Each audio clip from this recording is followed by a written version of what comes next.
The United States says its sanctions on Iran have been crippling the country's economy, but the government of Iran doesn't seem fazed by them.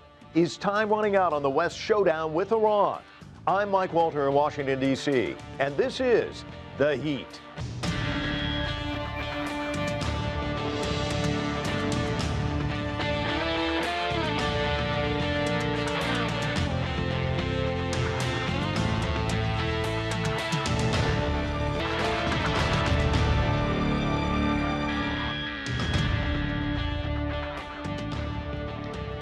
In his State of the Union speech earlier this week, President Barack Obama once again warned the government of Iran that the West will not tolerate Iran's pursuit of a nuclear weapon.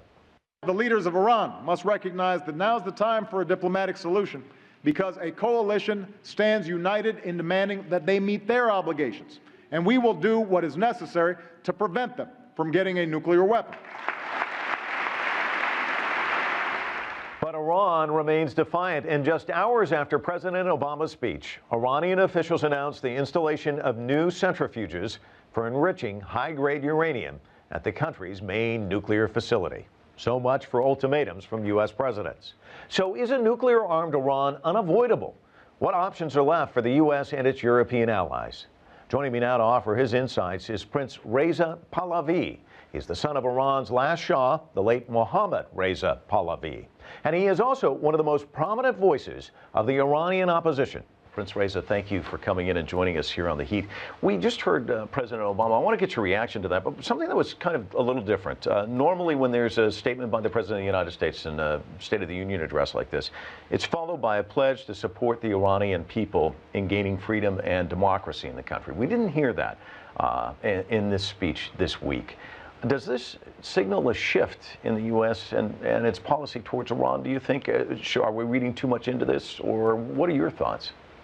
Well, I've always maintained that what happened 34 years ago in Iran was the coming to power of a bunch of people with a particular ideology, which had nothing to do with the deep desires of Iranians and what Iran is all about. When I hear various heads of states, including American presidents, refer to Iran as a threat, I would first of all propose that they rephrase and say the regime is a threat. Iran has never been a threat. In fact, Iran has always been a peace-loving country and contributing to the world community from centuries ago. Attempting to find a reasonable entente in a sort of coexistence with this regime is futile. Let me tell you why. The essence and existence and purpose of this regime is to export a religious ideology. And for them to survive in this ideology is to defeat the West and everything it stands for. All the values that we recognize in the world today, in the free world, democracy, human rights, and so on and so forth, is poison to this regime. They cannot coexist. Their aim is to destroy the West. And if they do it, and the more means they have to be able to impose their hegemony, they will. That's in fact why they need the nuclear issue, for them to survive. It's almost like asking this regime not to breathe anymore.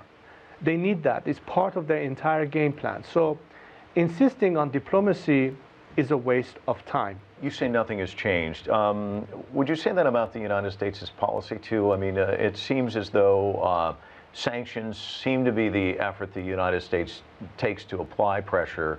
Over time, it doesn't look as though they've worked. If President Obama were to say, Prince, give me some advice, what might it be?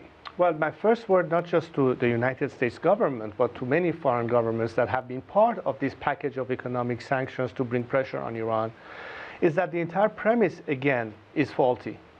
The whole purpose of imposing sanctions was not to cause regime change in Iran, but behavior change by the regime. Again, it ties back to my previous comment. You expect a reasonable behavior by this regime. They won't. Therefore, the only impact that the sanction has had, ultimately, if it's only with the objective of forcing the regime to change its behavior, which it won't, is ultimately going to hurt the people. You've expressed some disappointment in President Obama, and then there are critics who say that his policy towards Iran is too hawkish. How would you, and you're shaking your head no, it's not hawkish enough? Well, look, first of all, let's understand what we mean by pressure or hawkishness. Hawkishness doesn't necessarily mean being a warmonger. But soft diplomacy has not worked either. President Obama, just to prove that he's different from G.W. Bush, particularly at the outcome of 9/11 and what happened in Afghanistan and what happened in Iraq, was to say, well, I'm not him, and I'm sending a message. America is not at war with Islam, and so on and so forth, and his whole world tour within the Muslim communities, and engagement with the Iranian regime. Well, let's rewind tape to 4 years ago, and let's not forget what happened in 2009 with the election fiasco. Again, if you follow the same rationale that I just explained, it is the same old policy of trying the same matter of approach again. The name of the administration has changed, but the policy apparently still is the same. And if I recall correctly, Albert Einstein once said that thinking that by doing more of the same you can achieve a different outcome is a sheer sense of insanity. We're doing the same thing and expecting a different outcome. You mentioned us as Iranians. Obviously, you feel a kinship to the people in Iran, and you'd love to see regime change. What's going to be the tipping point, do you think? What would cause that? Well, look, as the clock is ticking, diplomacy has failed. We cannot jump directly from failed diplomacy to war and striking Iran militarily, whether it's an Israeli initiative or whoever else's initiative, because that's lose-lose. It's not going to solve the problem. The better way, and a much less costly and far more legitimate way to bring about change, that is to bring the change at the hand of the Iranian people by helping them directly to foment a movement that can ultimately force the regime to paralysis and collapse by means of nonviolent civil disobedience, but carefully orchestrated, packaged, led, and supported by the international community.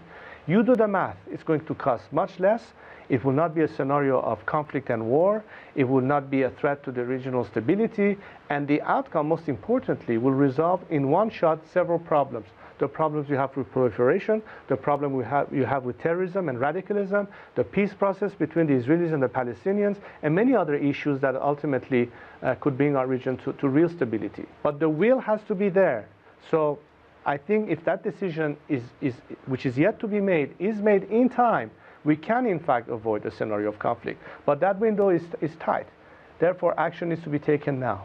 You and I had a chance to talk briefly before this interview, and I asked you about the election. You said, what election? You don't really hold it in high regard, but do you have any predictions or thoughts about it? Well, it would be insulting to call this mockery of a process an election, in the sense that you talk about elections in any democratic country. And as such, it has always been the regime fronting a pre-screened candidate and trying to play with people's heads and survive just a bit longer. But nobody is taking the system seriously or legitimately. What the people are really frustrated with is that when they cannot overcome this regime easily as a result of its severe repression, they don't see, on the other hand, any real support for change. They hear a lot of lip service. They hear a lot of claims about we support the Iranian people in, or we support the Iranian people that, coming from the mouth of an American president or some other world leader. But in reality, you continue negotiating with this regime and its representatives only, and there's no real dialogue or support for the real forces of the country that are democratic, that are peace-loving, and represent the great majority of the Iranian nation. You know, when I look at you, you can see a little bit of your father in you. Obviously, there's a striking resemblance. You were a teenager when he fell from power. If there was a way to turn back the clock and go back in time and give him some advice, knowing what you know now, what might you have said to your dad about his leadership or his style, or do you think there's anything that could have been done to change history? You know, should have, could have, would have. I don't think that way. I'm the kind of person who moves forward. I don't get stuck with what happened. I may want to analyze it. I may want to question to see why something happened the way it happened. But I'm not stuck in it. I think the objective should be, now what? Where are we now? Where do we want to go? It basically means foresight. When you look at the founding fathers that were the basis upon which America became the country that it is today, at the time, you could have imagined that now that you think of it, you say, oh my God, they really thought it through. There was really a lot of anticipation, a lot of foresight. Well, again, this foresight should be the result of having learned from something. Old Europe and the lessons drawn from there led to all the ideology or philosophy that led to the Declaration of Independence, that led to the articles that formed this country. Now, each country may have its own sets of history and references, but it's always this objective of moving forward that should be key.